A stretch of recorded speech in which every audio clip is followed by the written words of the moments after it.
Okay, now we're alive. All right, now I will open up this meeting of Facilities Finance and ask if there's any public comment. Not this time, Mr. Hilton.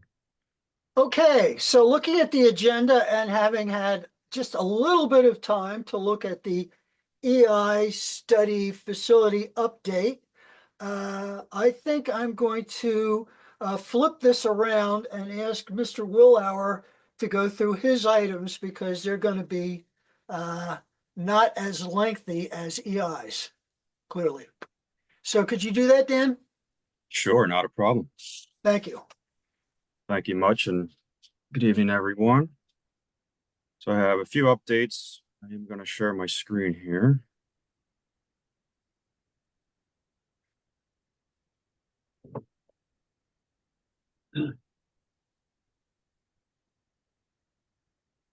Okay, so we'll start with the playground updates. I sort of have some bullet points here on the outline of where we've been, both for middle school and Edgewood. This gives us the overview of the middle school, which we started back in February. Board approval was issued at that time. We made contact with the borough regarding our requirements for permitting. We met with the borough over the next month to discuss grading permits as well as erosion and sediment plans.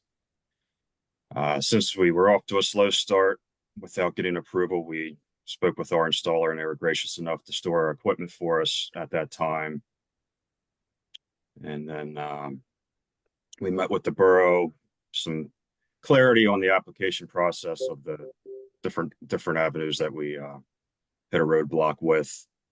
So we've resubmitted to the borough. Our first letter came back with 29 comments from Cedarville. So we had a lot to address at that time in July. And then we ended up meeting with the borough manager in Cedarville on site to review what they were asking and some clarification on the comments made. September, changes were made on our end, along with our engineer, to address the comments, and we resubmitted again. At this point, we were down to 13 comments. Some of them were new from the letter we received in July.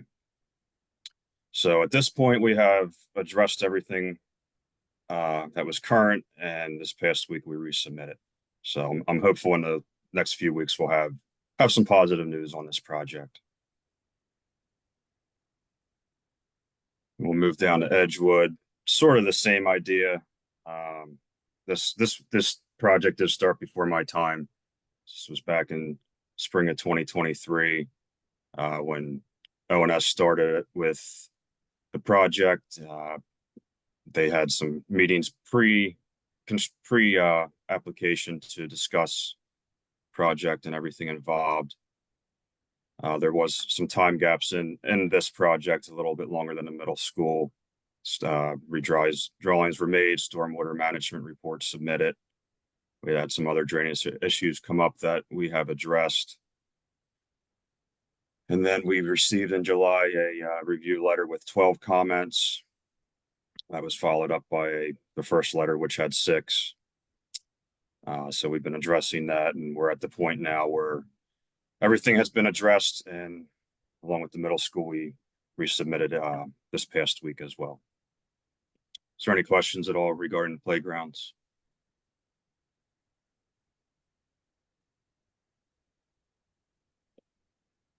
Okay, we will move along to the middle school chiller. We had bid opening this past Tuesday. We had 6 bids total. Our low bid came in at $879,800 by Gem Mechanical. We do feel pretty confident in Gem. They have a pretty good list of reference jobs and a lot of school district experience as well as government. And all their ratings came back positive, so we will recommend moving forward with the chiller replacement. Great. I presume everybody's fine with that. Okay. Okay. Next, we'll get into a couple slides here. We'll go with the high school weight room. This was, of course, pre-construction, pre-renovation of this area. This was the old equipment and the conditions that were present. And then this was about midway through with some painting done, and then the floors were ripped down to the bare concrete. And this is what we have now as of this week. So everything is complete. The flooring was put in, Trojan logos everywhere, and it looks great. And then I'll move. Any questions on it at all? Yes. Excuse me, and this probably is not a question best directed at you, but one for us to consider. So you've shown the evolution of that particular area down in the basement. I'm wondering if there are any other thoughts about addressing the rest of the basement. There are at least one other room on either side of that fitness room. They could certainly use the same type of facelift that this room did. Yeah, we're absolutely looking at all of those spaces down there. You know, hopeful that we can always get some kind of grant to offset some of the costs for us. So that's kind of where we are at this point. We know there are spaces down there that could be transformed into something useful, and we hope to do that and have a plan, you know, as soon as possible for board members. You know, I think it might be beneficial, perhaps, if you could do this for the next meeting. Sure. Dan did a very good job of providing before and after pictures, so we saw what the progress is. Maybe if we could see some pictures of the other areas that have not been addressed, so that we get an idea of what the issues are in those areas, and then how best to utilize those areas. Yeah, we can do that. Thank you. If we could also see the access to those areas, not just the rooms themselves, but the access corridor to those rooms, that would also help visualize Sure. the space. Perfect. Yep. Yeah, I'll get pictures of the whole area.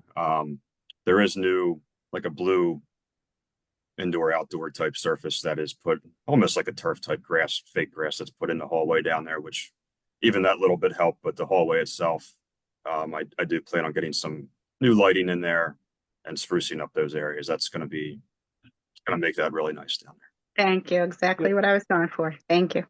So as long as we're putting together the list of what will make this easier to understand and make decisions about moving forward, perhaps if we could have some explanation about how that space is being used now and what the future plan is for how that space will be used, who benefits from the use of that, and likewise the adjoining areas, how best to ensure that those areas provide some type of beneficial service to students and staff. Absolutely. All right. Anything else on the weight room?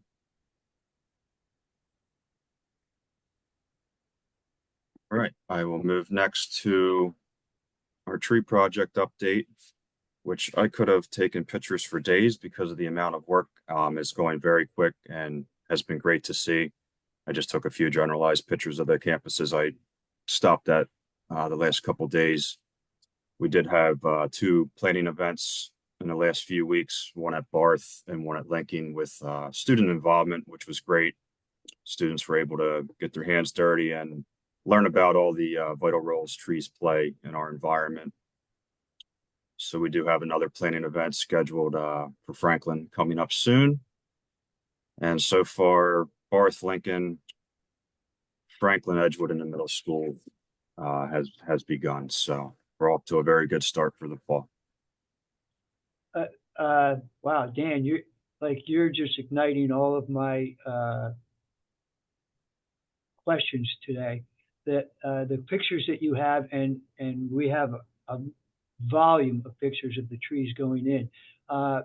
perhaps one of the things that we should see some pictures of is also addressing the educational component that is going along with those trees being planted, at least to the buildings that I've been at to witness those plantings.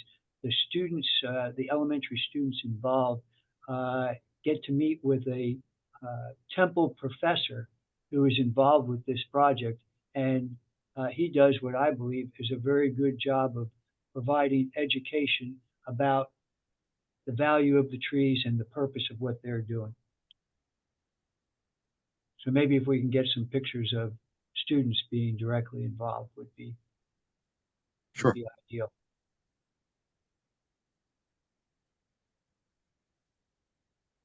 Right, and then lastly, small update on ELA with the field study. We met with ELA at Edgewood and Franklin over the past month, just to assess any feasibility of adding playing areas at either Edgewood or Franklin. So they took that back with them, and then once they have any information or information going forward on that, we'll be sharing that with everyone. And that is what I have for this month. Well, thank you very much, Dan. And before you just check off, I presume nobody else has any other questions about, oh, Mr. Klein, sorry. Thank you, Dan. I didn't find my hand quick enough to raise it. So if we go back to the first thing you said, the playground issue, this kind of sounds like a rhetorical question, but it's actually not. So when we submit something to the borough for approval and it comes back with, pick a number, 10 different things highlighted, and then you answer those and it comes back with 12, how does that happen?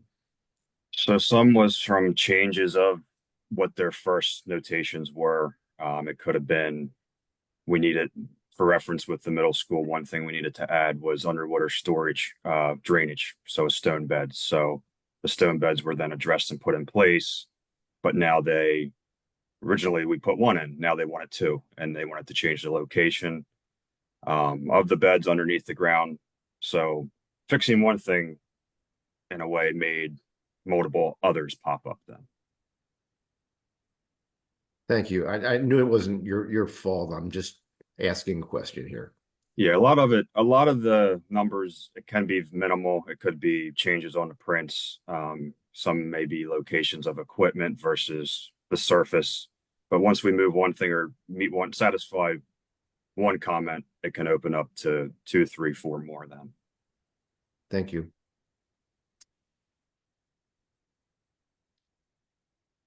Well, if that is it, then thank you very much, Dan. And we will move on to EI Associates.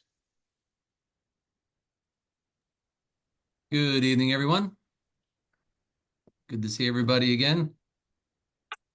Let me share my screen here. Now, Bruce, before you get started, just for the board and actually for me, going back to the fall of 2002, and Maureen, you are on this call, are you not? I am. Okay. I had asked for something in writing about what was to be done and how much it was going to be cost. Maureen, how was it that we came to choose EI Associates to do a facility study? So if some board members may recall, pre-COVID, we had discussions. We were having some issues at the middle school and a little bit of overcrowding, and we decided to relook at Edgewood and kind of make a determination if that would be a solution for any of, the issues that we were having. There were a lot of discussions. There were a lot of things on the table. We talked about reopening it as a kindergarten center, a 5th grade center, an elementary building. I mean, you name it, we had those preliminary conversations. At that time, we actually held some town hall meetings at Edgewood, and the condition of the building, knowing that we hadn't had addressed any of those conditions during the other elementary projects because we just simply took that building offline. So we had worked with Site Logic, which was part of the team that did the elementary in projects back in 2012, 13, and 14. And we went through at that time a series of architect interviews. We felt as if we needed to have an architect kind of give us some guidance. And Stephen, myself, and the team from Site Logic had put together a list, and we did a number of architect interviews. At that time, we decided that EI kind of fit our needs and they kind of understood our vision. And we started, just to have really early on conversations as to, what maybe we should be doing with this building and how they would be able to populate some options and give us guidance. And then COVID hit. So that kind of halted every conversation that we had regarding, reopening Edgewood, I'll call it. And we turned to, serving our students through all of the needs of COVID. And the result of that resulted in needing some additional spaces. We were still renting Edgewood back during that time to the MCIU as well as Cottage 7. And we realized that we had needs for our kids. So unfortunately, vacated those programs that were in Edgewood and kind of housed our own programs for some of our high needs students to keep them as close and within our district as we could. And now fast forward, 4 years post COVID, we're operating Edgewood as, a facility for special programs for Pottstown kids. And we're at a point where we still haven't addressed some of the larger infrastructure needs of Edgewood. So what do we want to do? We know that the space is being occupied by a program. We also have an administration building that's extremely dated and, quite frankly, oversized for what a typical office space would be. So we never, we continually worked with EI throughout all of that time. So they offered to come in and do the full-blown feasibility to look at the entire district footprint, because we know post-COVID we have a lot of different interventions that we've put in and supports for our students, and kind of always are short on space or converting spaces into spaces for those kinds of services. And that's kind of brought us to where we are with, the full feasibility study that we are working through at the board level. Did I answer? Yes, you did. And Okay. the proposal that EI gave us in December of 2022 was for $20,000. Have we paid that? Yes, we've paid that. Okay, Yep. but that's it. That's what we're paying, $20,000 for everything they're doing. It's $20,000. Yes, that's what we've agreed upon up until this point. Okay. Nothing Thank you else. very much, Maureen. I think that's very helpful background for all of us, including myself. And over to you, Bruce. Hey, good evening again. And yeah, thanks for the history, Maureen. I was not at EI Associates when the first go around happened pre-COVID, but if there's any questions on that, Anne's been with the firm for close to 30 years now, so she definitely has our history, of everything that's gone on in all the districts that we worked on over the years. So, but let me share my screen. All right, can everybody see the screen? Again. Okay. All righty. We decided this is going to be a snapshot of where we're at and some of the things that we've been discussing with the smaller group teams on here. And we're kind of taking an approach with the presentation here to kind of take a step back and show an example of the end result of what we're trying to get to, just to get a better understanding of why we're going through this process. it's, we've shown a lot of slides last time, and I know that's overwhelming, and it's hard to kind of understand what the end goal is. So I think this might be helpful of kind of understanding where we're trying to get to with the district to be able to kind of make some decisions on what's giving you the most bang for your buck. So before I get to that slide, again, just as a recap, our feasibility study is composed of three different sections here: the facilities, the demographics, and the education. And they're all kind of woven in with the options to show you what makes the most sense or what's going to give you the most value in terms of dollars and cents based on the needs of your district. So as I mentioned, I'm jumping to the end here, showing an example. We have hundreds of examples like these with other districts. And ultimately, this is where we're trying to get with your district based off of different options. We're just at the beginning right now, looking at the district administration offices and Edgewood. But this kind of gives you a good sense of where the value points are once we kind of get to the end of the study. And you can see here the status quo, which our status quo is going to be option number one. We typically have that as our foundational piece to measure everything against. And if you just really focused on your deficiencies that are identified within the study, that's what we kind of consider status quo and any kind of minor renovations. So you can see in this example, the total project costs for the deficiencies are $14 million. That would equate roughly to about $869,000 in terms of your debt service per year. And then there's also an annual operating expenses of about $31,000 in savings by doing some of these, upgrades and whatnot based on the deficiencies. So you subtract the 31,000 off of that 869, and your net annual share, basically your debt load, is 838. So you can see as we go to the different options here, we kind of compare and contrast based off of the foundational piece here, which is, hey, if we just fix up, take the Band-Aid approach, and really not address other issues, but just go from, one deficiency to the next. You can see here in option number one, the total project costs increased to $20,000, but this gets into some additions and alterations. And then you can see the total annual debt load share jumps up to $1.2 million, and the actual annual operating expenses actually decrease in this scenario. So your annual debt load here in the blue at the bottom is $1.2 million. So that compared to the status quo doesn't make a lot of sense in terms of value unless there's a really, really specific need that you need to go in this direction for those alterations in addition. So then we jump to option number 2 and 3 for this specific district here as an example. And this included kind of closing a couple buildings. But you can see the total project cost jumps up to $27.6 million, and the debt load jumps up to $1.7 million.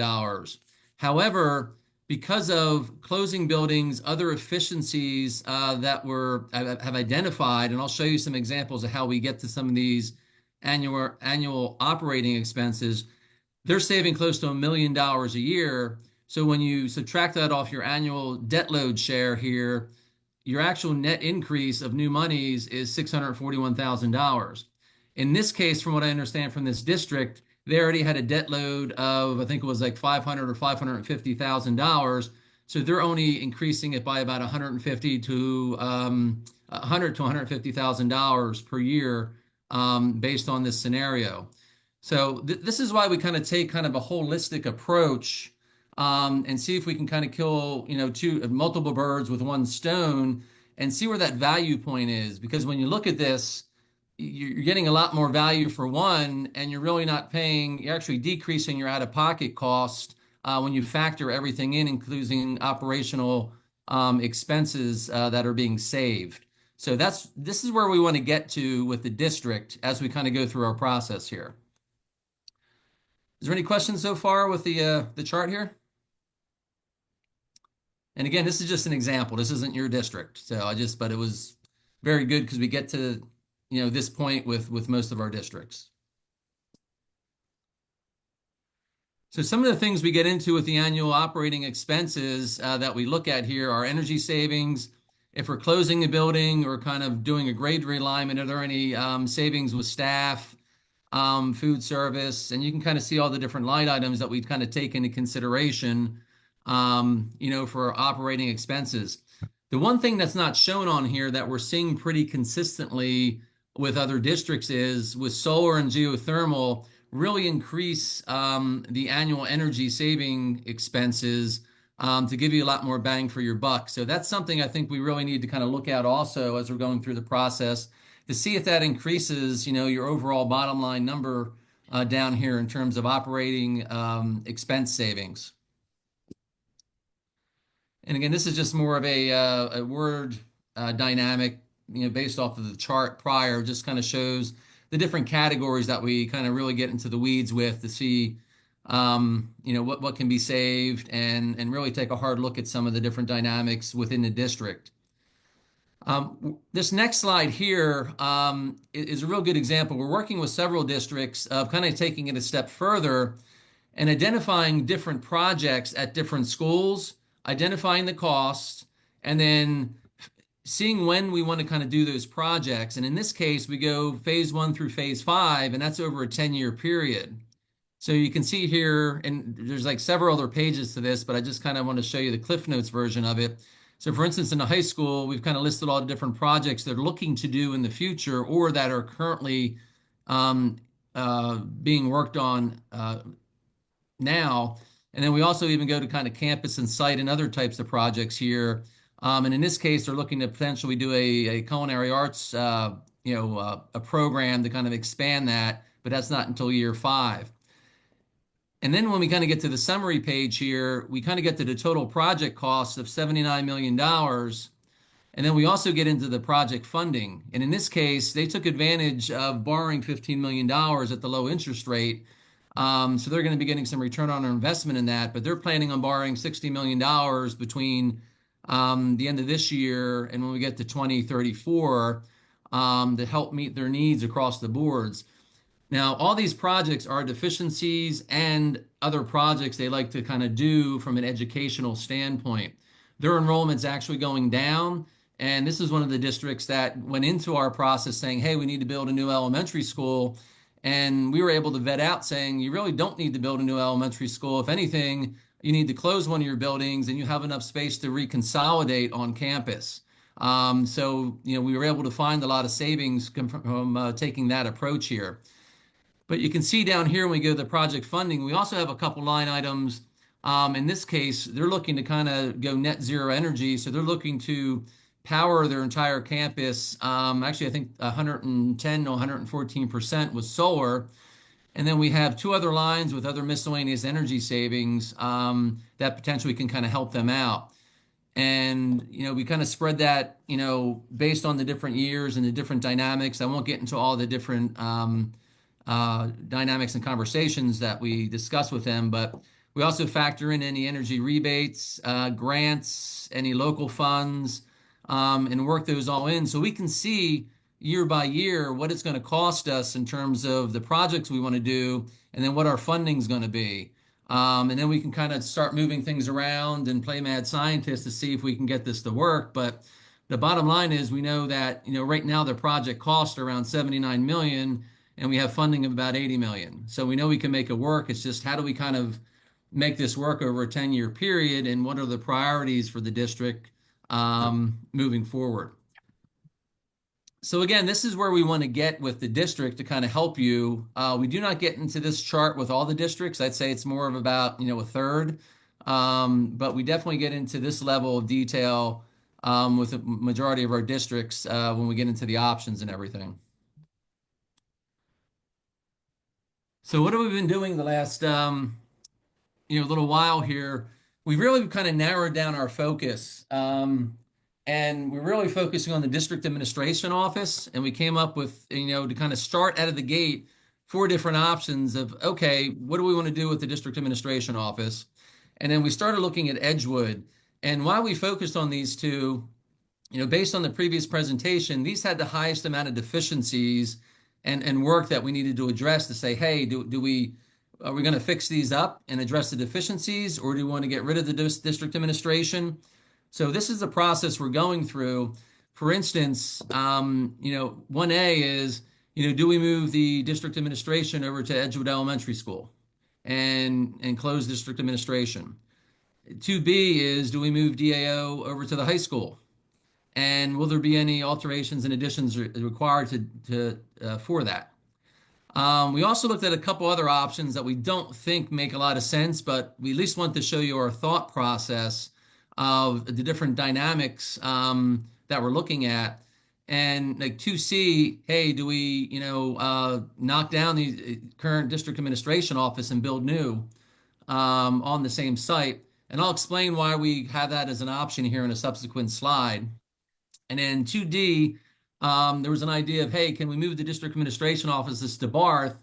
That would require additions and alterations, but it would also require some redistricting, which I know the team probably does not have a stomach to do, but at least we want to show you that what we're kind of vetting out as we're kind of going through this process. And we've really been focusing on the district administration office here. We haven't gotten too far along with Edgewood. We've had some conversations of, hey, if we do move the district administration offices there, what would we need to do? But we really kind of want to understand what to do with the DAO, because that's going to be the linchpin of what we do and what we can probably do at some of the other buildings if we move in that direction. So the next slide here is our chart that shows the existing spaces within the district administration building and what the proposed space is, what we need. Now, this was based on talking with Maureen and Stephen of, okay, do we really need this space? Can we make this space smaller? Do we need any additional space? Talking about the number of staff. And you can see down here at the bottom, the current scheduled area, the actual physical space that's usable is 10,785, and we were able to whittle the actual scheduled area down to 7,810. Let me go to the next slide here. That was just for the district administration, but there's also the tech, there's also the Beach Street areas, and then we kind of totaled this all up. You can see now the total architectural area of that district administration office is 21,000 square feet. And we've identified that we really only need 13,000 square feet roughly for the functions of, what goes on there.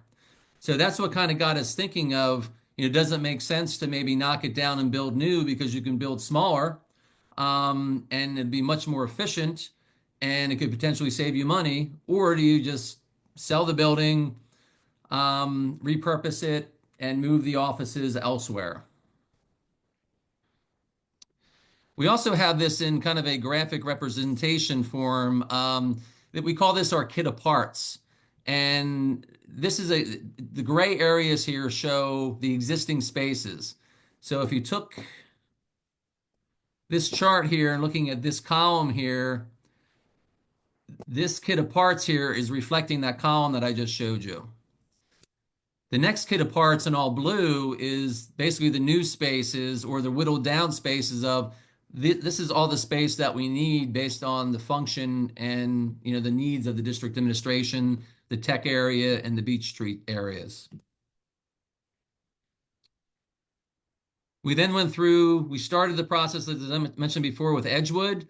We didn't get into any proposed yet with Edgewood because, again, we really want to kind of understand what the district wants to do with the district administration, because I think that'll dictate where we go with Edgewood and maybe even the high school, depending if DAO moves over there. And again, we just started a kit of parts there. We didn't take it any further than this at this particular point in time.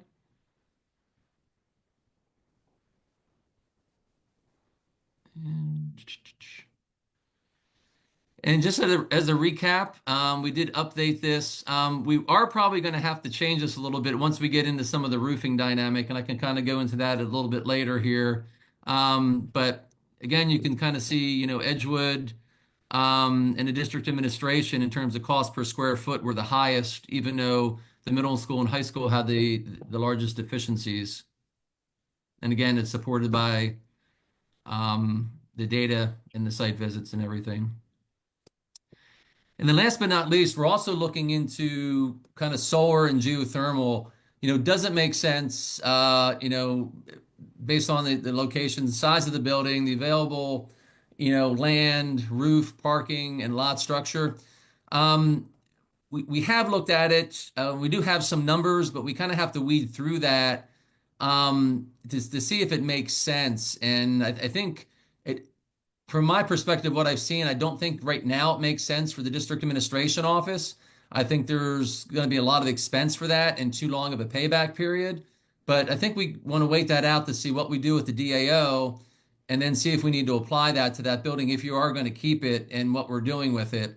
I think there's more of an opportunity at Edgewood, and I do think there's other opportunities within the district for solar. That can really give you a lot of bang for your buck and increase that operational expense credit or savings on a monthly and annual basis to kind of help, address some of your educational needs. Again, the nice thing about solar right now is with the laws changed in the Infrastructure Act, that it allows you to produce more power than you need, and you can sell this back to the utility company so you can actually make money on it based on the size of your system. So we're really seeing some of the payback for solar being anywhere from 8 to 12 years, depending on the type of system. There's a lot of caveats on that. We've seen it as high as 20. I think one snuck down to about 6, 7 years, but that's kind of where we're seeing things right now with solar. And again, if you package that with geothermal, you're getting even more savings, which again is going to increase your operational expense savings, which is going to decrease your debt load. So with that, I'll jump back to the district administration office kind of options and kind of open it up for comment if anybody has any questions or based on where we're currently at. Mr. Heidel. Question, one of the options, have you looked at the district leasing office space within the borough, within the area of the borough as an option? We haven't looked at that because we think between Edgewood and the high school, there's a potential that we won't need to add additional space. We'd have to get creative, but we're looking at this of not incurring any additional costs to the district and see if we can accommodate this in-house prior to kind of looking at that type of option. So that's what we're trying to vet out here, with this. And it might come to the conclusion that no, we can't. So do we want to lease another space out? That might be a viable option, but we haven't gone there yet.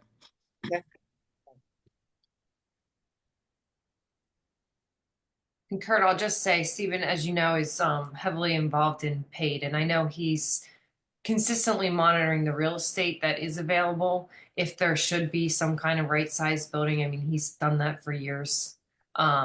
So we do look at that kind of stuff, but as Bruce mentioned, like it really wasn't our priority because we feel like we wanted to make sure we're utilizing our space before we go out and obtain more space. Are you still asking, Mr. Heidel, or you just forget to put your hand up? No, I just wanted to make one more comment. It's just that I Okay. know the condition of the administration building now, and I've seen some nice commercial space around Pottstown, like you said. There can be some deals to be found. So thanks. Thank you. Mhm. Mrs. Johnson. I know this is really early to be asking this. There's probably a reason it's not on here, but costs. Like what kind of costs are we looking at ballpark for some of these different options? Yeah, we're kind of working through that now. One of the things we're looking at Edgewood, to see if we can reconfigure space to fit DAO in there. Costs are usually done once we kind of get to a solid solution here. Because a lot of things can factor into that. A lot of things can change. And we also know once we start throwing out cost, that kind of sticks with you, even if it kind of does go down or gets adjusted and everything. I think we're close to getting some cost on these. But our goal tonight was to try to maybe whittle down some options here with the option number 2 in the district administration. And then we can really focus, like if we can whittle down to 2 of these, we can then kind of focus our attention saying, hey, if we move the DAO to Edgewood or we move to the high school, we can say, okay, this is what it would take to do that. and then we can start applying the cost to those and get a more accurate depiction of what the impact would be. I mean, I can tell you off the top of my head, I mean, based off the square footage, you know, we're seeing roughly about $350 a square foot in terms of new builds. So if you only need 13,000 and some change square feet, you know, you can do a quick, get an idea what it would cost to build new for the district administration office. Okay. I just feel like to whittle it down, costs are really helpful. That's just one of the first things that I'm aware of. And yeah, if whittling it down is where we're at, I would love to hear at some point, and I'm not gonna put Maureen on the spot tonight, but just to know more of like the pros and cons of some of these options, just because it's such limited information to truly say, like, you know, you can take that off the table.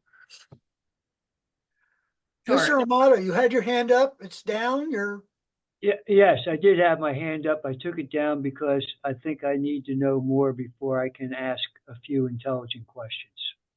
okay. Well, I have a question to ask actually of Maureen. And this is because my memory is not that great, but I believe there's something like 35 or 36 kids at Edgewood right now. And I believe that Mr. Rodriguez said that if we had those, I'm going to call them, for lack of a better term, special needs students, if we were sending them out to private schools, which we were doing before we brought them back, it would probably cost us, I think he said maybe ballpark $2 or $3 million. Does that sound close to being right? Yeah, that sounds close. The biggest factor with the sending out is, in addition to the tuition, which is already expensive, is the transportation. So to think that, you know, Edgewood's so oversized for 35 kids when at one time it had 240. But if you look at it the standpoint of how much it's saving us to have the kids there, that's a lot of money, a whole lot of money. And our last meeting last week, Mr. Jeffries said that if we're using this for special needs kids, the maximum capacity of Edgewood is 80 kids. So if we have further need of not sending kids out to private schools, which we continue to do, that we would have to stop at 80. I mean, 80 is a lot of kids, but still, we do have space constraints if we continue to use Edgewood. Is that right, Mrs. Oakley? Yeah, I mean, that is right. I don't want to get into the details of the 80 just because I don't know if Mr. Jeffries is considering, you know, with the current staff or maybe just with a little bit of additional staff to take on, you know, another 40 kids. But the way the program's laid out now, I mean, they have a lot of space over there. So I mean, that's really where we are looking, is to utilize, you know, our space most efficiently in all buildings. But Yeah, that's a good point, Maureen. I know we had that conversation last time we met is, yes, Edgewood has a ton of space, but it's not efficient. And there's a lot of wasted space based on what the needs are. And there's not we didn't see something that stuck out to say, yes, if we carved it up this way, this can kind of give you future expansion versus meet your needs currently. So that's going to take, at least from a programmatic standpoint, a little bit of a deep dive to kind of understand that, look at some options. But the conversation with Edgewood was, if we did move the district administration over there, there has to be an opportunity for future expansion or whatnot. If the program did grow, that would need to be kind of taken into consideration with kind of a sub option underneath there, because you don't want to kind of just max that out at full capacity. So there would have to be a plan or an option to kind of vet that out. Well, Mr. Rodriguez isn't here, nor is Mr. Jeffries, but I do believe with special ed, there's very stringent requirements about how much space you need. And so they need a lot of space. We need a lot of space at Edgewood, even though there's not that many kids. Mr. Amato, your hand's back up. Yes, it is back up. I'm still not ready to ask the intelligent questions I want to ask about the overall plan, but I am intrigued a little bit by hearing consistently that there's too much space at Edgewood and it's not efficient. And I'm not sure what metrics we're using to determine efficient and whether or not the space that's there lends itself conducive to creating an environment for those students that makes learning a more viable option than just having a place for them to stay for several hours a day. So and maybe Mr. Jeffries is the person to speak more definitively to that, but I'm not sure that providing educational space for special needs students can be divided up into, here's a formula that says 27 square feet per student. I don't know that it works like that. I'd be happy to hear what people have to say, but I've been over there and I've seen what I believe is a lot of positive things happening, whether that's directly correlated to the amount of space, the environment, the way the space is facelifted, whether it has much more to do with the actual staff and how they interact with students. I don't know. So I'm not too quick to jump on hey, you know, they have too much space and it's not efficient. I'm not sure what efficient means. I heard that word a number of times. Well, it's not efficient because it's $167 a square foot to operate. I think that's where some of the efficiency comes in, is just the raw cost to operate that building compared to some of the other buildings. Okay. So we're not talking about students and their educational needs. We're talking about dollars and cents and what fits best on a adding machine. That's what that sounds like to me. No, I think, the second part to that is some of the spaces are oversized. Even some of the office spaces are oversized. Some of the spaces, like the nursing suite, there's facilities that don't work or are unable to be used at this moment. So those things, I think, combined with just the total number of students that we serve in the building, looking at the total square foot, I think that's where we're trying to find that happy medium of what does the district footprint need to look like, and how do we best serve these students with high needs in those kinds of, the most appropriate spaces for them. And this is a good example here to kind of piggyback on Maureen's comment. This isn't the floor plan, but it shows you some of the inefficiencies here. These three boxes going from left to right up top here are very oversized based on what the norm architectural programs are for these spaces.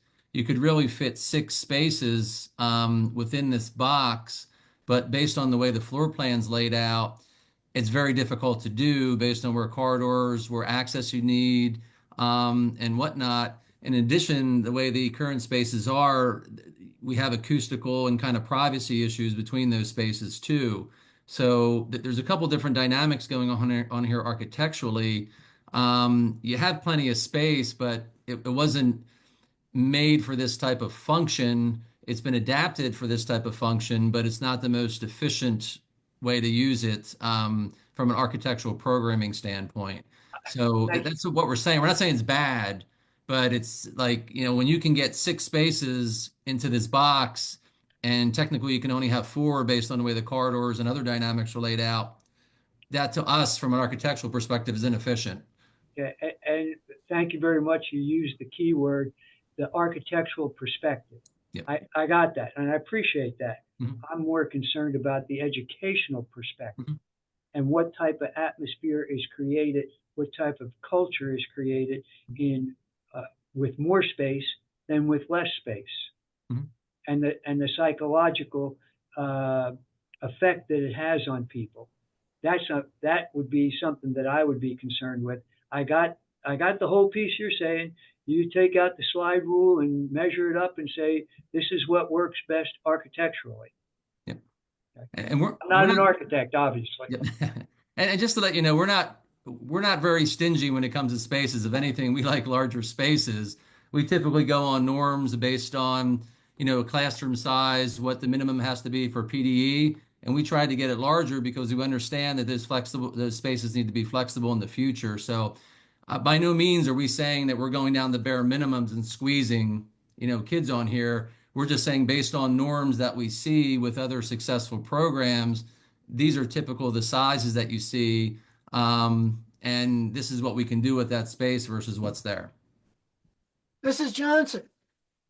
So I just want to throw out there, like, I get the idea that more space can be conducive to certain types of programming. I'm hearing that.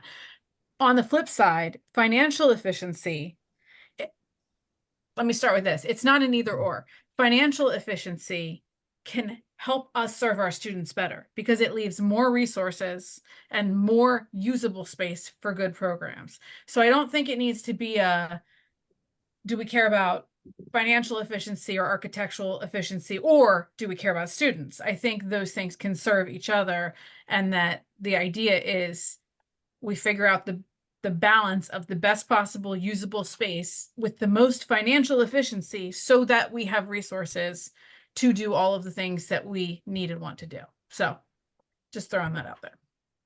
This is a good example here with the district administration offices, and it actually kind of holds true with Edgewood is, you have 21,823 square feet of building, but really you have 14,360 square feet of usable space. The rest is chopped up with corridors and kind of old school kind of design. And we look to kind of recapture that space to maximize that 21,000 square feet without sacrificing, not taking a 200 square foot office that's nicely sized and squeezing that down to $125. So, we look to kind of find that balance between the two and also kind of, make it cost effective too. Because anything you build new, you definitely want that ratio to be much tighter, or as tight as it can be, because it gets you more usable space at the end of the day.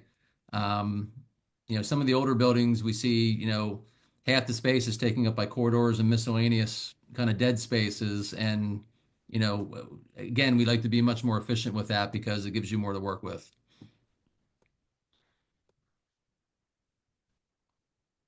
Okay, well, you have given us a lot to chew on, Mr. Chrisman, and we now all have your PowerPoint. I think it was emailed out to everyone this afternoon by Mrs.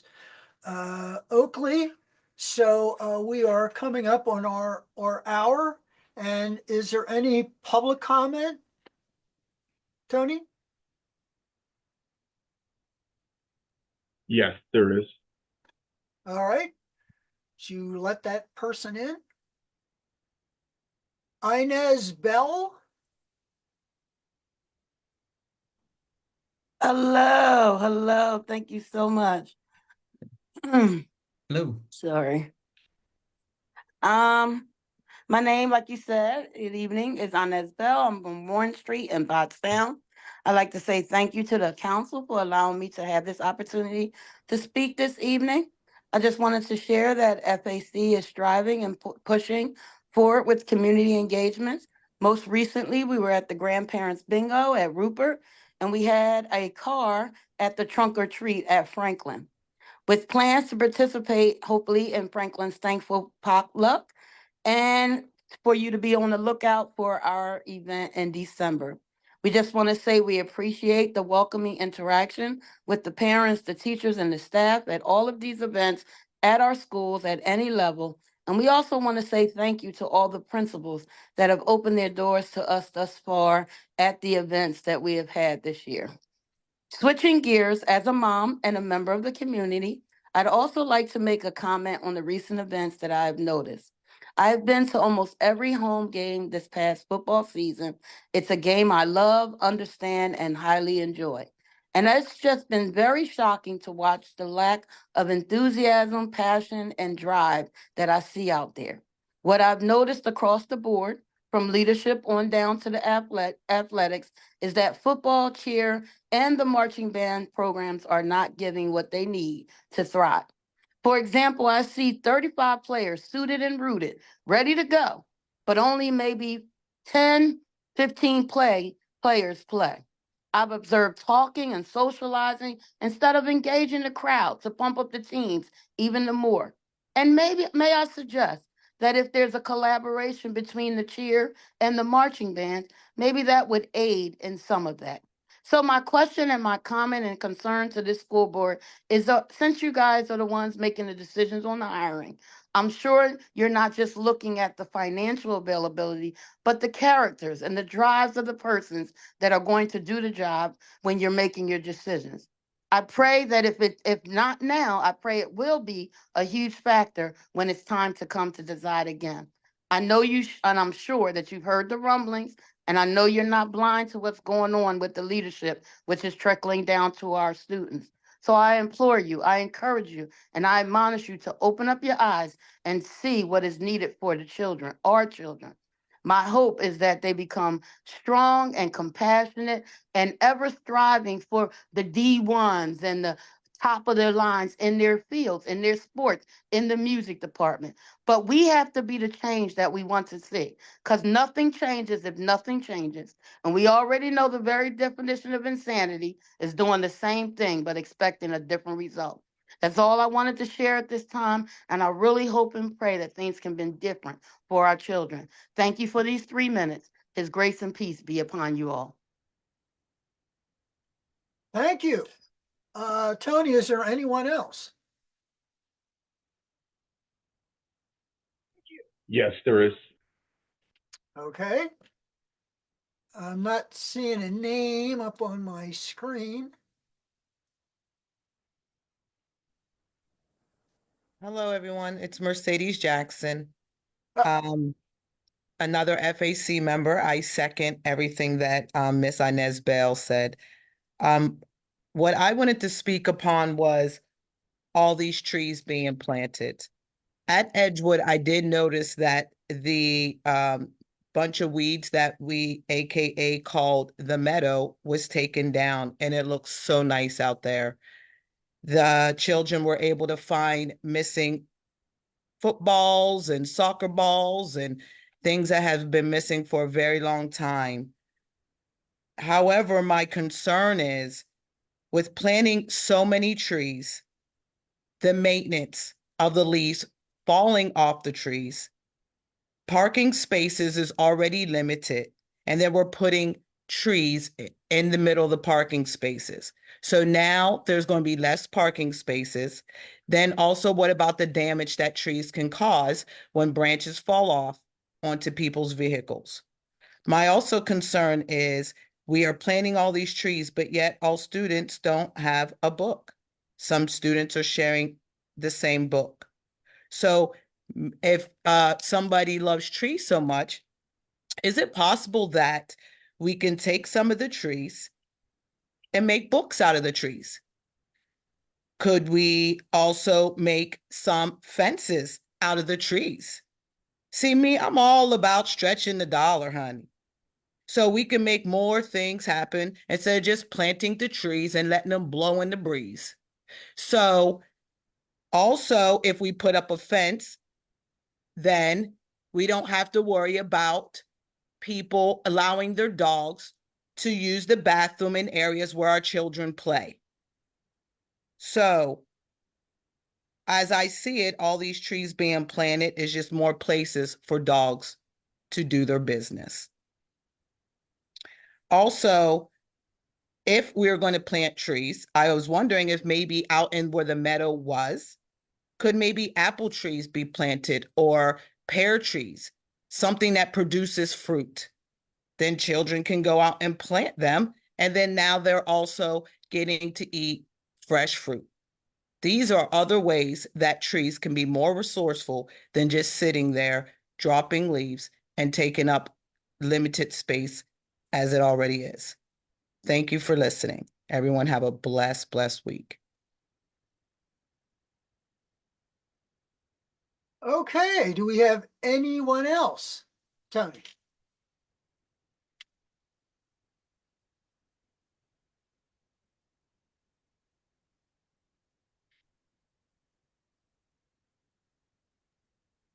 Sorry, my mouse is acting out, but no, there's no more comments. All right, well, with that, I will declare this meeting adjourned and turn it over Hang to tight, Mrs. hang Johnson. tight. I have some finance. I'm sorry. Turn it That's over okay. to Maureen for And finance. I just have a limited, and I'll be able to run through these items quickly, but before I do that, I just want to make sure that we've gotten everything that we need from Bruce and Ann tonight, and that we can let them go, and we'll reconvene next time with the feasibility. Yes, that Okay. the All right. facilities meeting's over. Thank you. All right, so good evening, board members. Tonight, I do have a few items that will be on for our November board meeting for your consideration. The first item up is the resolution to limit property tax for the 25-26 budget. Yes, we are already talking about the 25-26 budget. PDE requires that we either pass a resolution which limits our ability to raise taxes to our adjusted index, which this year next year's budget is 5.8. The base Act 1 index is 4.0. And as you know, we get an adjustment to our index due to certain demographics that we have. And it actually allows us to raise taxes more than the base. So with your consideration, I will be asking that we pass this resolution in November to meet the PDE timeline, and we would be limiting ourselves to raise taxes to the 5.8% for 25-26. Pause if there's any questions on that item. Okay. The next item I have is just an annual resolution. It's the substitute tax collector appointment, which would appoint myself as the substitute tax collector. As you know, we have a tax collector on record, and the borough collects our real estate taxes for us. But the legislation requires that we name somebody as a substitute, and as I had in the past, will be putting forward that resolution with myself named as a substitute for the 2025 year. Lastly, I do have a policy that this will actually be going through Mr. Boyer's policy committee, but since it has a financial aspect to it, I wanted to just let board members know. Title I, parent and family engagement.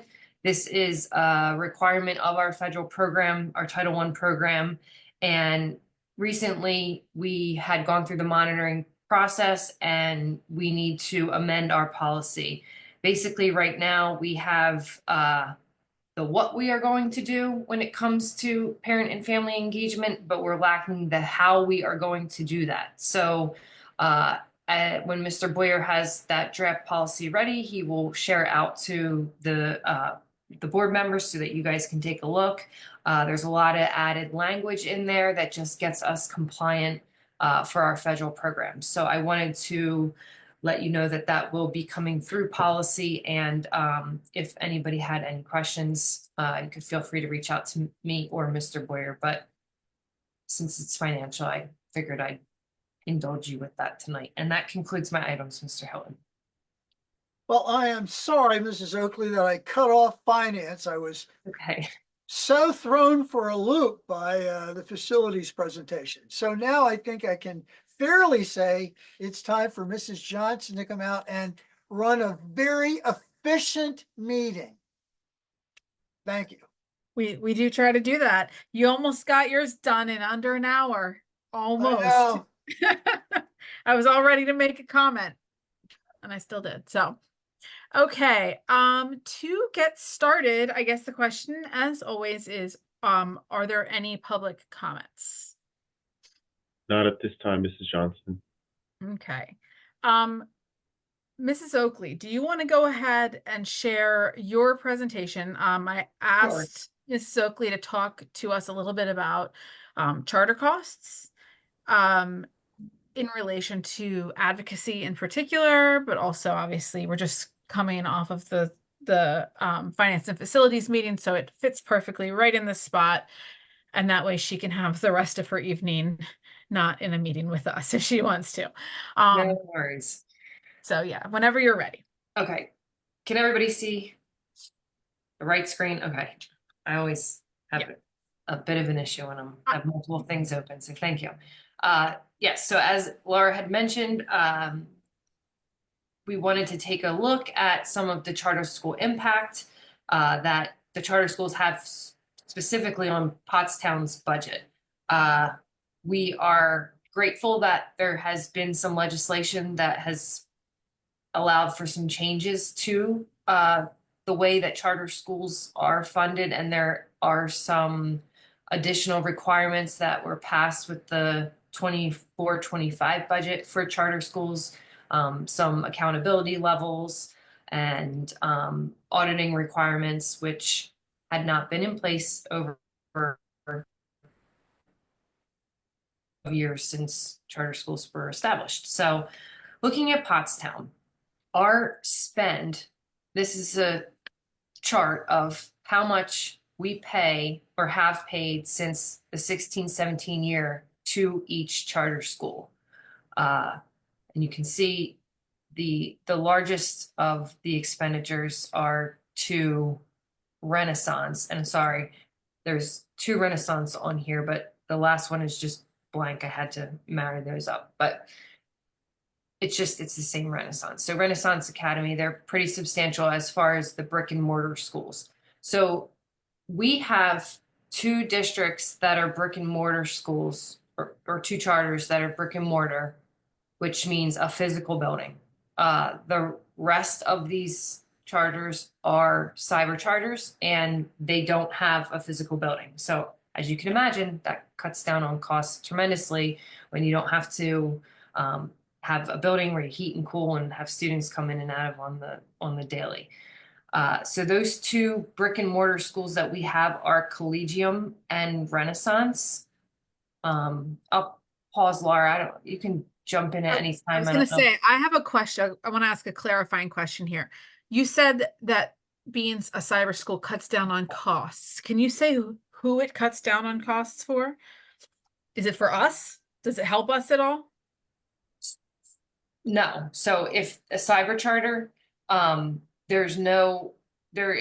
they get the same tuition that gets passed through. I don't know why I don't happen to my screen, just bear with me.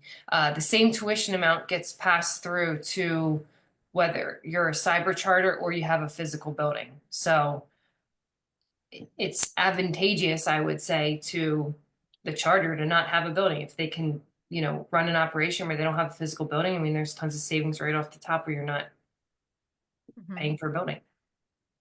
Gotcha. Yeah, I just wanted to clarify that we pay the same tuition regardless of the format of school that the charter student is going to. Sure. And you can see, over the past few years, it's grown, and we're, trending close to 6 million at this point. I see a question from Mrs. Bearden. Thank you.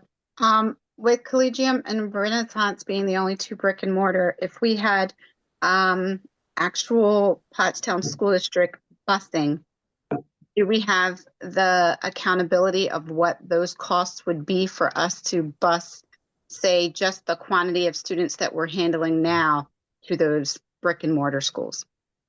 So right now, we don't bus to the charter schools, not because we don't bus our own kids, but because those schools don't fall within the 10-mile radius.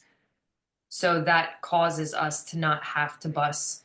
We're obligated to bus to outside, to like non-pubs, for instance, charter schools. They have to be within the 10-mile radius. So 10 miles from any edge of the borough. So even if you're, going to Renaissance, which is down in Phoenixville, and you live up near Barth Elementary, the 10 miles doesn't start from Barth Elementary area where the home is. It would start, 10 miles closest to the charter school, which actually is kind of butts up where the Home Depot property is, and Arm & Hammer. So fortunately, we don't have anything that's in our 10-mile radius, so that's the reason why we don't bus. But Thank I you. could give you the enrollments for those schools that if we did have to bus, I mean, it would absolutely be another bus, possibly two. Thank you. And I'm happy to go back to any of these sites, but let me continue to just Yeah, please. go. So here's just the cost trends, you know, from 16, 17, and you can see cyber is the lighter, the brick and mortar, and then the total is obviously the top line, the lightest. And then special ed, regular ed.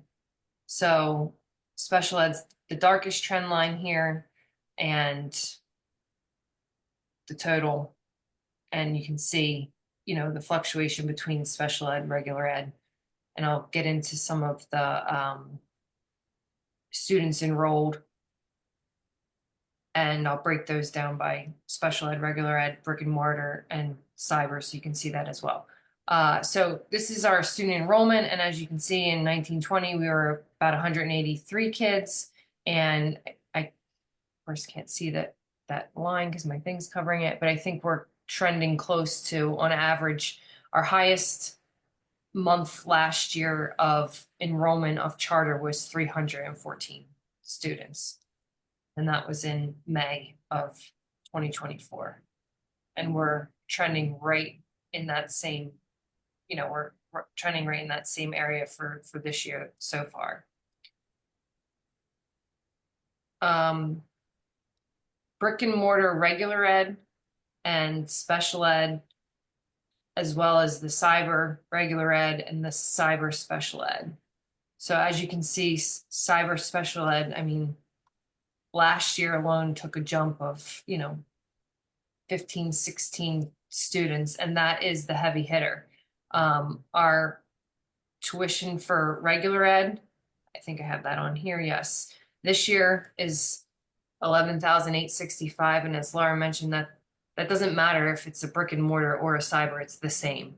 This year, legislation changed on the special ed side, which, as you can see, helped. It added that new bucket for 24-25, where if we're sending a special education student to a cyber charter with no physical building, there is there's a difference in tuition. We would be paying $27,200 instead of the $34,500 per student. These are all per student costs, and they get allocated, you know, this is the monthly cost.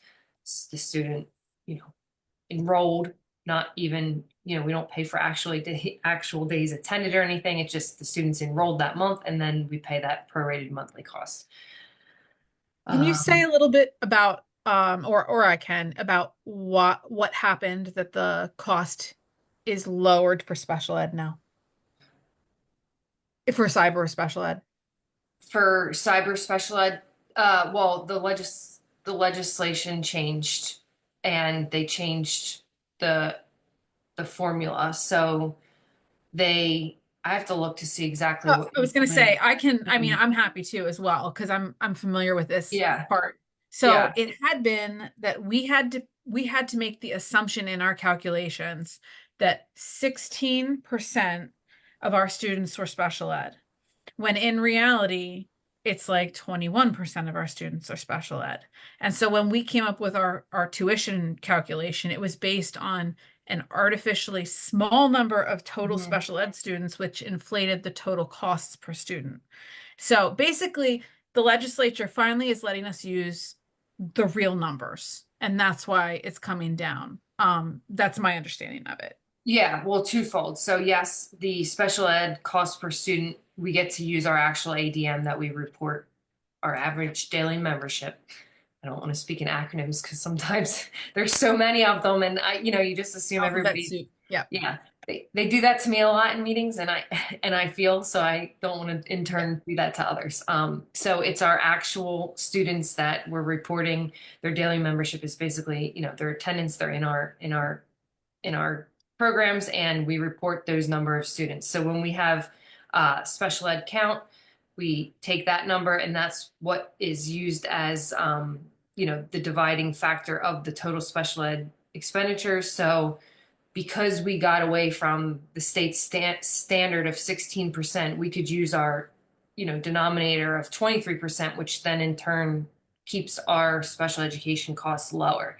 Now, the cyber piece, I believe that they took off, like, for instance, when we do this formula, there's a piece in there where you report out like your buildings costs. So I believe for the cyber piece, that was excluded. Those expenses or budgeted items were excluded. And then that in turn gives the cyber rate, because they're removing some of those overheads that you wouldn't have if you're a cyber.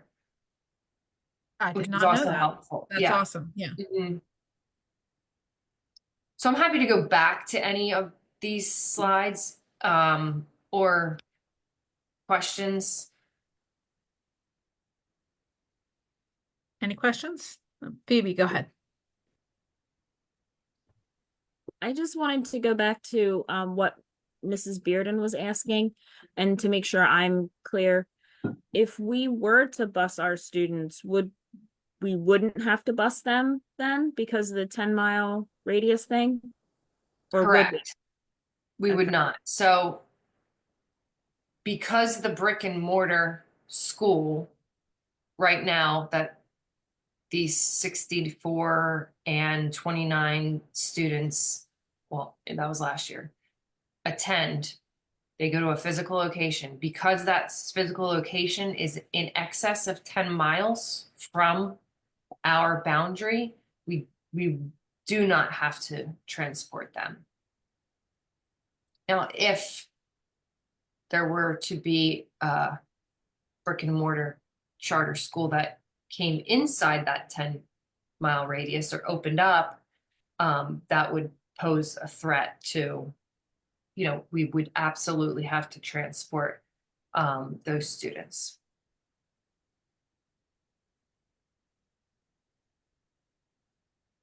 Any other questions?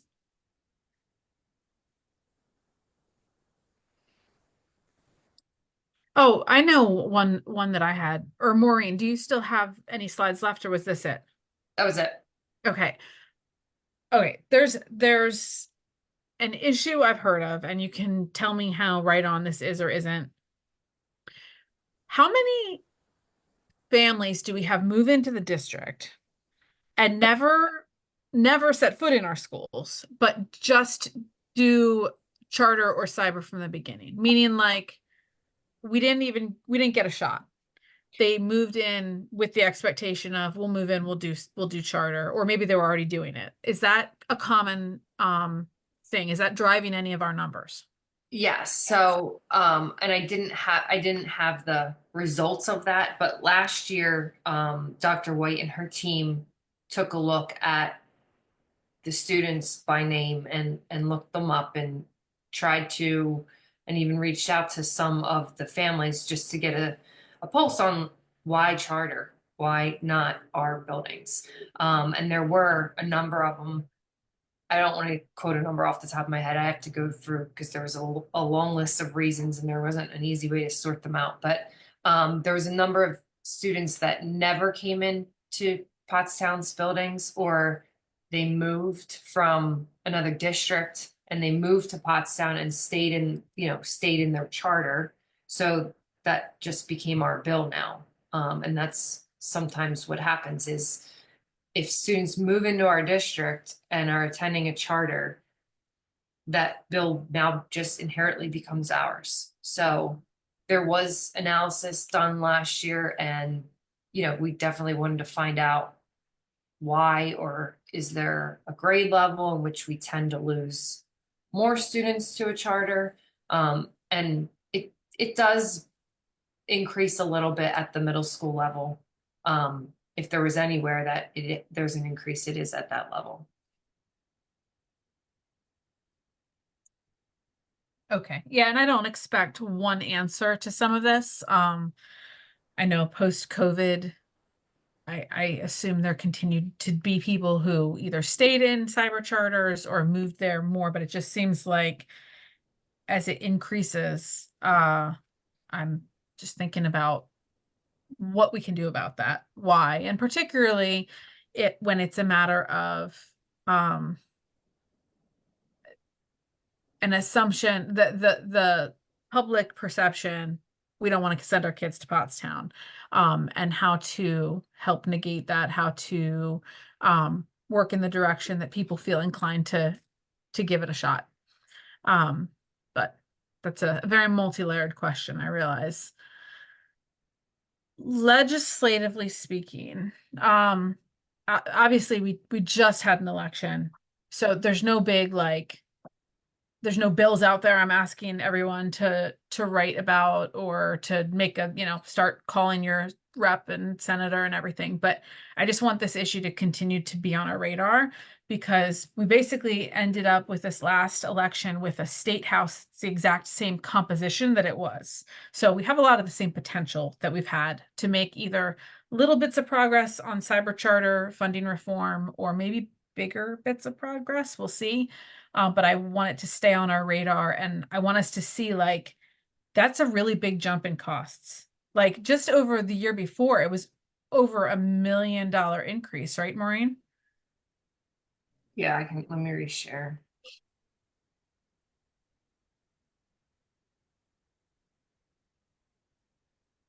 Yeah.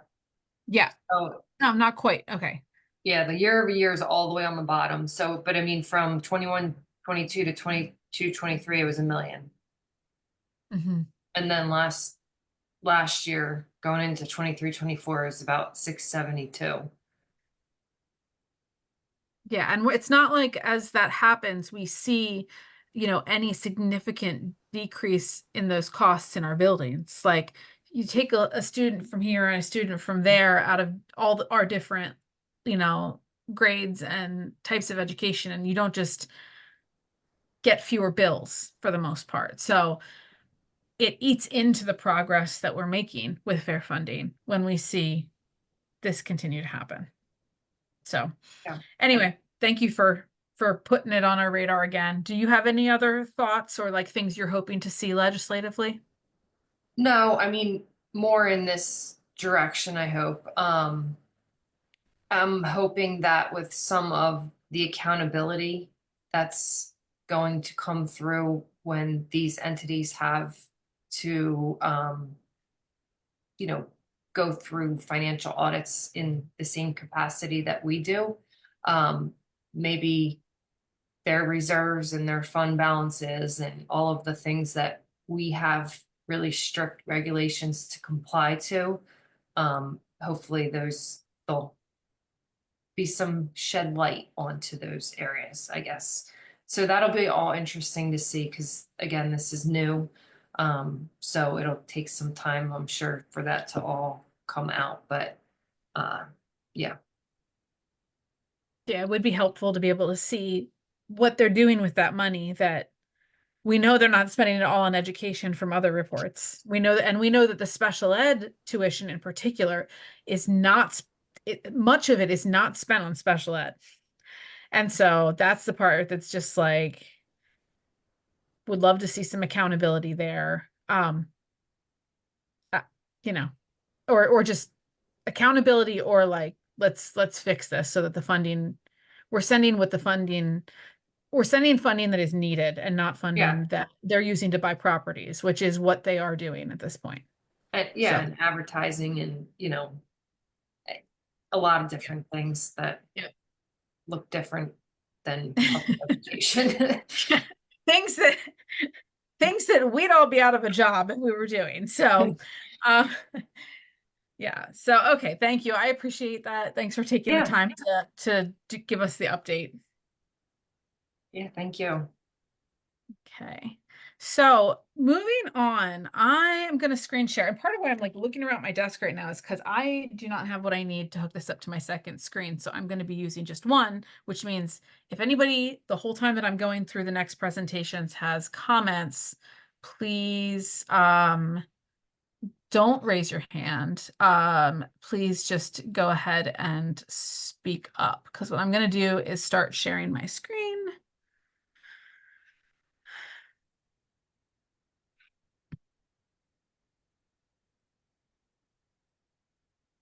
Okay, I'm trusting everyone can see that. Just going through a few community things that have happened. We had, I assume everybody who has social media is, following all of our district accounts. We had a ton of great trunk or treat, events over Halloween. So I wanted to take a moment to just share those. I don't have a whole lot of commentary, so I'm just gonna go through them here.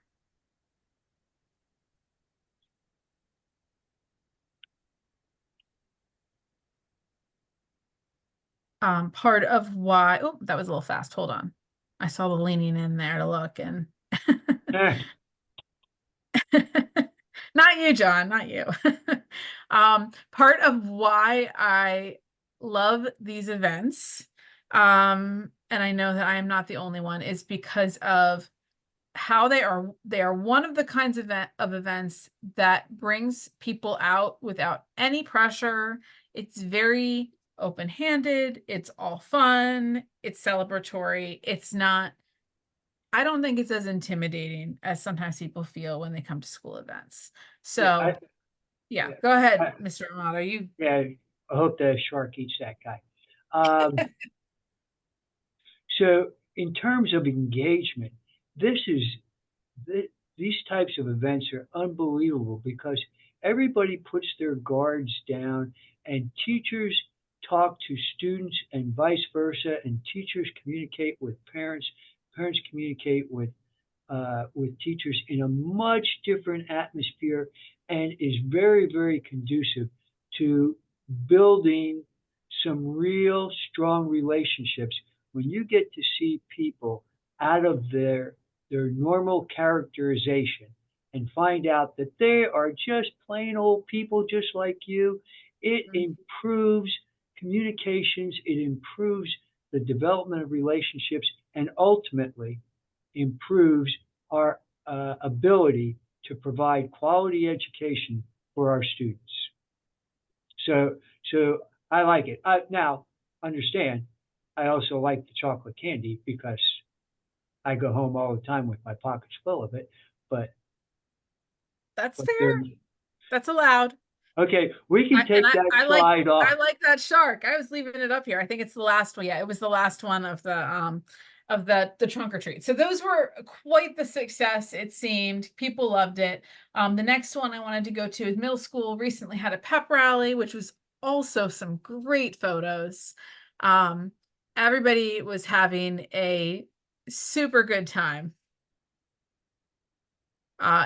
It's also a chance for a lot of the co-curriculars and all of the talents to be shown. Bands, games,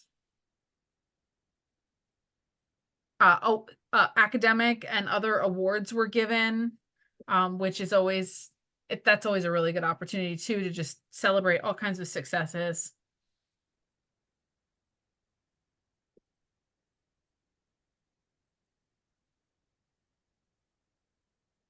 I'm sure he's having fun and pretending not to.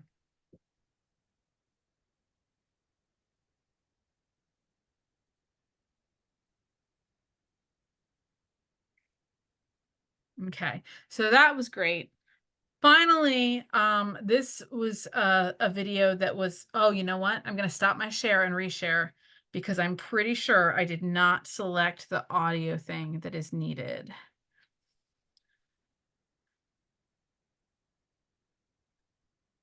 And it won't let me.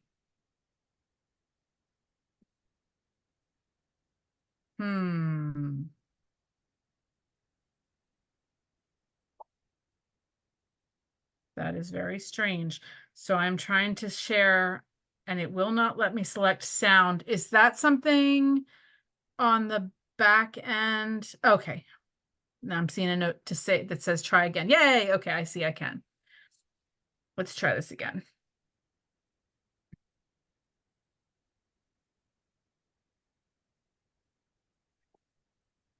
Okay. Trusting everyone can see this. Speak up if you can't. Today we pause to honor the brave men and women who have served in our nation's armed forces. Veterans Day is the day set aside to thank and honor all those who served honorably in the military, in wartime or in peacetime. I was fortunate to be able to interview a true World War II hero, Ted Novak, who is a Pottstown graduate from the class of 1941. Mr. Novak is 102 years old.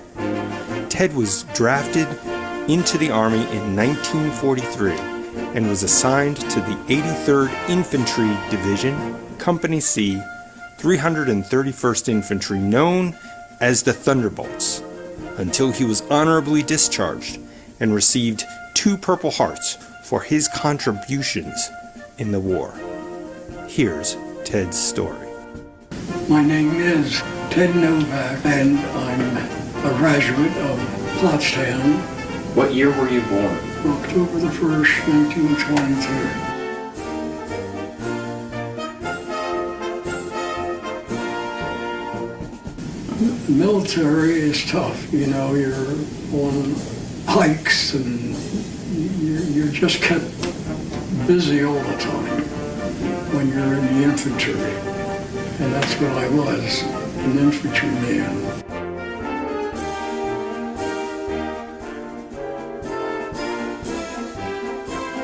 I was in battle for, I would say, about 2 to 3 years. And I was always on the move, and I was always on the help side. I didn't know what the hell to expect, to be honest. And I didn't know whether I should go this way or this way. But when I got there, I just put myself to it, and I helped with the guys that were laying on the beach, get them loaded on, to put them on there and take them back as far as we could where we had some safety.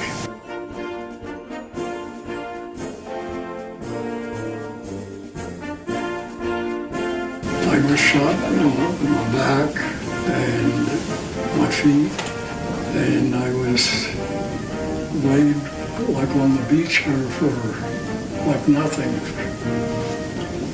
because there was nobody else around at times. So you stayed there a long time? Oh yes. How did you not die? I don't know. I'm so lucky. I keep telling everybody that here I am, and I don't know if I should be here or where I should be. But the good Lord, I guess, was with me, and here I am, and I'm delighted to be here amongst all you. Let's remember the spirit of Veterans Day today. The courage and sacrifices of those who served are woven into the fabric of our nation, and their legacy will continue to inspire generations to come. To all of our veterans, thank you. Thank you for your service, for your sacrifice, and for your dedication. It will not be forgotten. Okay, so I just wanted to share that. I thought that was a really good way to honor Veterans Day, specifically with one of our alumni. So I thought that was really cool. Any other comments? I have one more thing after this. Any other comments about anything we just covered?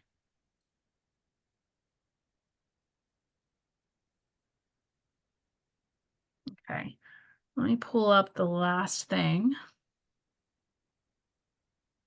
I have an update from Mr. Rodriguez, specifically about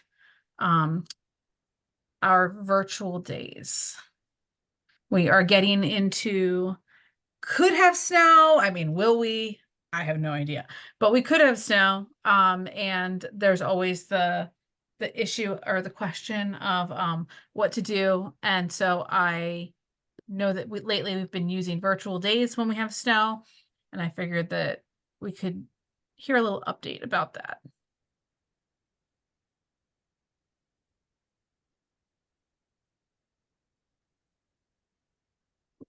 And you know what? I didn't do the sound thing again. So let me just stop. I gotta remember this. Oh, it is on. Okay.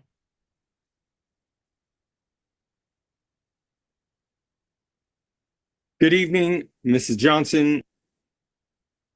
Oh.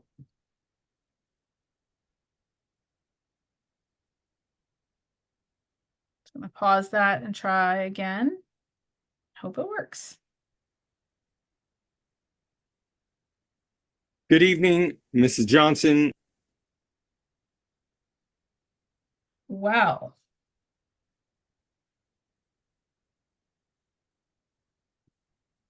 Okay. I don't know if that is a my side problem.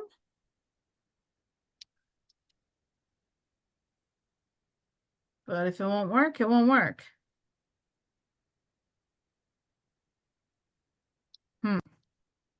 Um, I guess then maybe we will not use it unless Nick or someone on the Anthony or someone on the back end also has that video and wants to try. I don't, but if you send it to me, I can try. Okay, let me just do that real quick. I thought it was a really good update, so I would hate to lose the opportunity here. It's an email that I will forward. It was recorded in Zoom. And Mrs. Johnson, while you're doing that with Mrs. Oakley, I just want to reiterate conversation and communication from the last meeting about condensing the committee meetings and the board committee of the whole and reorg into one singular night. The concern was if there wasn't any large agenda for any of the committees that would cause any concern. And if there was, obviously, then we would, keep them separate. But we have in the past, because the reorg night is just reorg, and then the team has to come out for additional nights around holidays. We have condensed in previous years. So if we don't have any large agendas for those committee meetings, that we could go ahead and condense them. If there's any concern about needing additional time to review something that may need to go for committee of the whole vote, certainly we'll be respectful of that. But if there's nothing that is that requires much in the way of review, where we would typically give at least a week in between the last committee meeting before committee of the whole vote, we would take that into consideration. Otherwise, that we just condense and have everything into one night. And I just want to make sure with the chairs that you don't have any issues or concerns with that. I don't. I think I love the idea of taking care of it in one night.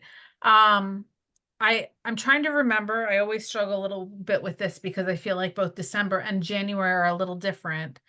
January will also not have committee meetings, right? That's correct. Okay, and I know we're going to technically have them in December, but they're going to be super shortened. So, right. If there was, we would have our workshop to kick off the year. But like always, if there was any need that the executive team needed for staffing or any other vote that would be of concern, we would still have an actionable meeting prior to workshop and then move into workshop thereafter in January. So we still have the ability to act.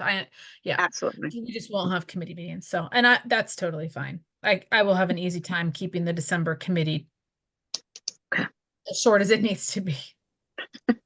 I think we can all appreciate less meetings, especially in December. Yeah. Okay. If anyone has any thought they don't want to share right now, they want to share privately, that's fine. Certainly feel free to ping, but I'll leave you alone and let you move into the video to see if that works. Thanks. Maureen, did you receive the video? I did, but it says because I'm not the host that I can't. Because I'm not the host, I can't play it. I guess I don't. maybe that's my problem, that I'm logged in as not, because I did watch the video ahead of the meeting. It was a 6-minute video, like, so, and I had it loaded and everything. As you saw, it started even playing. So Yeah, I I'm don't, gonna try one more time. yeah. Just maybe it was just a connection issue.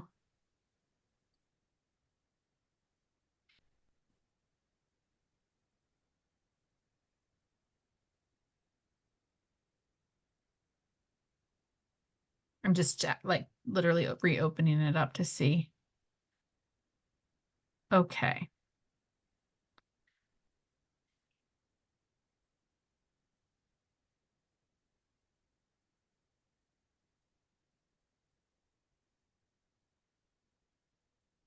Good evening, Mrs. Johnson, members of the committee, and members of the Pottstown community. I am very Seems to be working. Just checking that everybody can hear that. Because I can't see you right now. So somebody say something. Yes, we can. Yes, yes. Thank you. Okay, good. sorry that I could not be with you this evening. I am in Harrisburg for the Board of Governors meeting, which I'm proud to be a part of, and always happy to bring back the information that I gleaned from those meetings.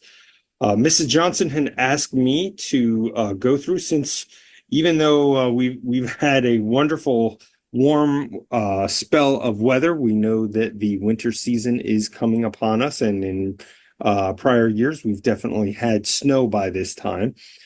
So there has been an update to what we used to call the FID, or Flexible Instructional Day process. And that FID process was mandated through the law. It's essentially the law, but it's Pennsylvania school code as well.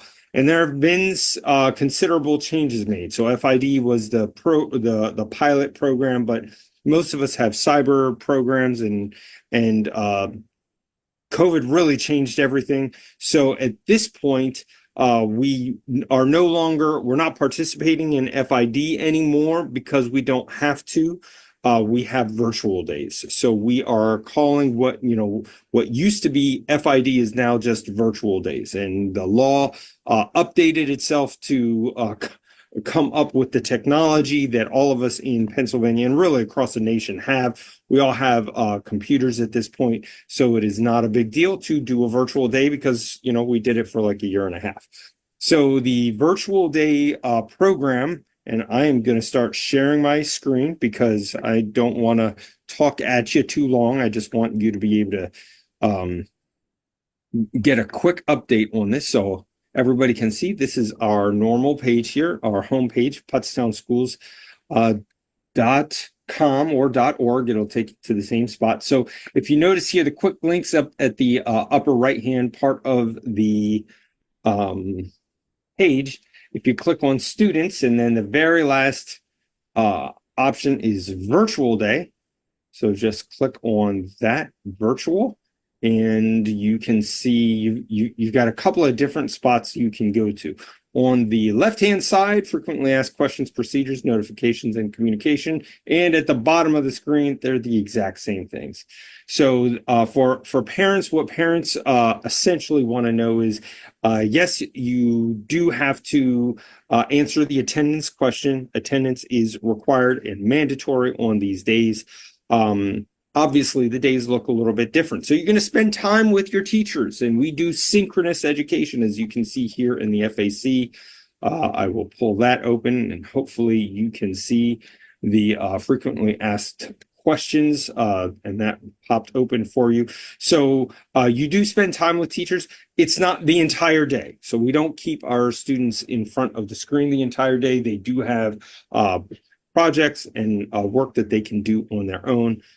Obviously, the day is structured a little bit differently, but it is absolutely solid work. You get credit for the entire day, and most of our parents and students have said, "Hey, it's a nice day. I get all my work done, and I have some opportunity to get outside once the snow stops and it's safe to go out and enjoy the day."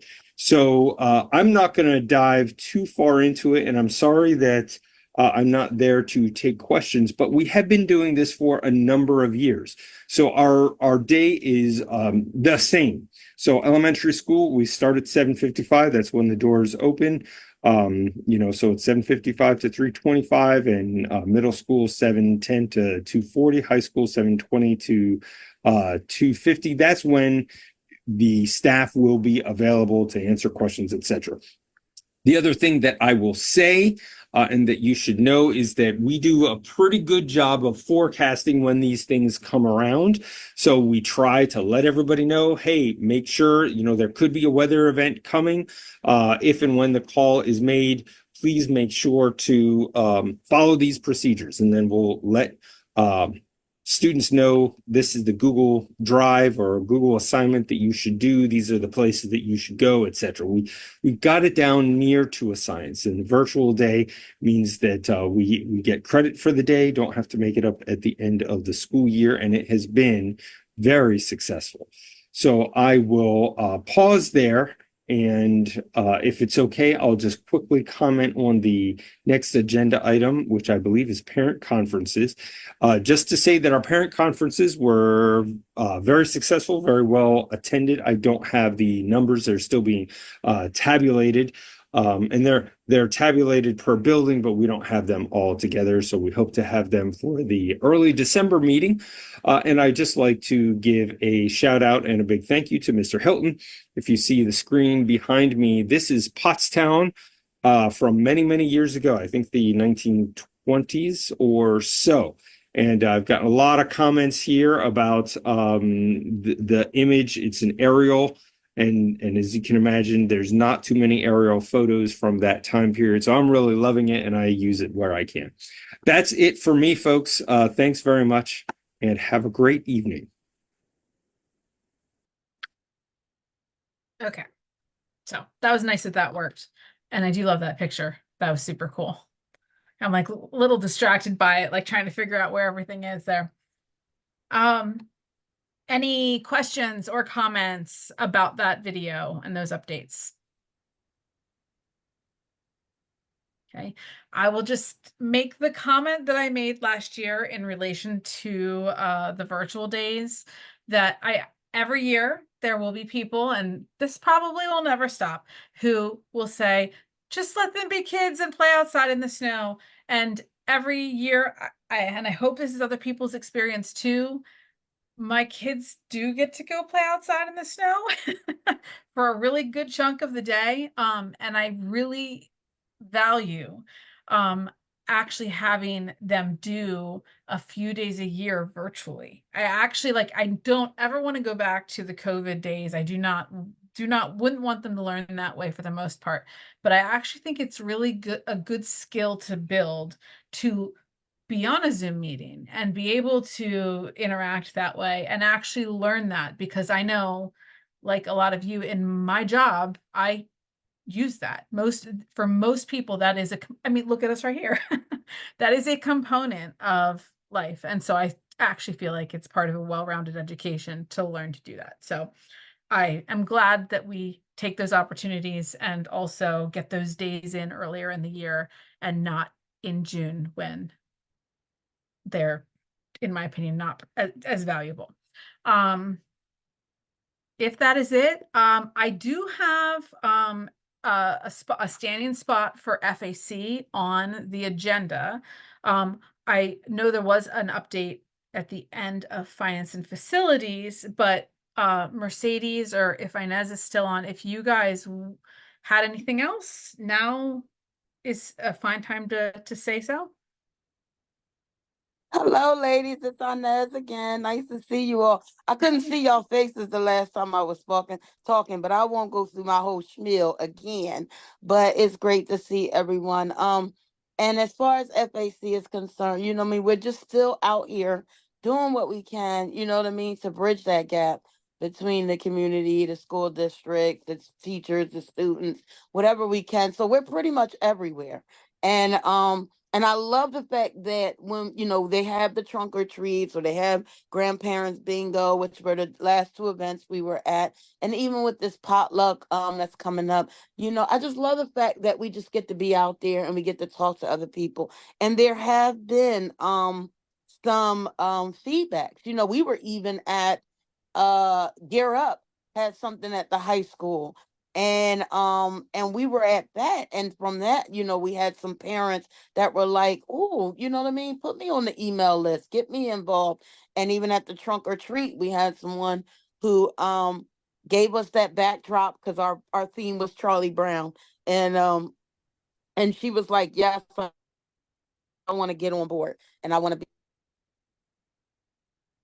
because of the opportunities that the schools are having and the events that they're so welcoming to us to come into, that just make FAC continue to flourish. And I am enjoying every moment of it. The only other comment that I would like to give is as a parent who is looking for even more opportunities for my kids to for my child that's still in Pottstown High School to expand and to grow. I was wondering if the school district would take into consideration some of these outside programs and curriculums and things like that that do take a finance cost. And if they would even think about instilling and putting some of that money into our students throughout the school year and not just like towards scholarships that they can use for college or because sometimes there is a need. And you might hear me come to you soon because something has come up for mine, but there is a need for the kids to have funding for a program that will benefit them in their career goal, in their academic goal, but they might not have the finances to cover it.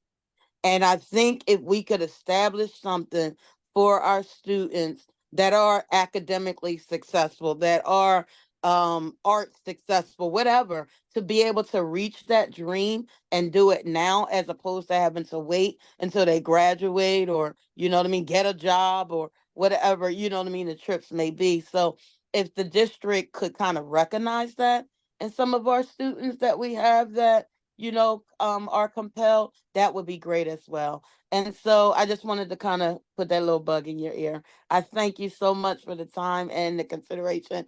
And as always, whatever FAC can do to help out in the district, just let us know and we'll try to be there. All right. Have a great night. Thank you. Thank you guys for all you do. And Mercedes. Yes, Mercedes, y'all. Okay. So, like Inez said, FAC, if you need us, man, use us. I just got to put this out here to the people. I got to say this loud and clear for the people in the cheap seats. FAC is here. If you need us, we want to help. I did mention before how FAC, I'm a boots on the ground kind of person. I don't like to talk about it. I like to be about it. So if anybody has any great ideas, throw them our way and, and we'll definitely be happy and willing to, get it happening, get it moving, get it popping. Also too, I said about how FAC, we don't meet every month anymore. We meet, we engage, we meet, event, meet, event, meet, event, meet, event. So we alternate, okay?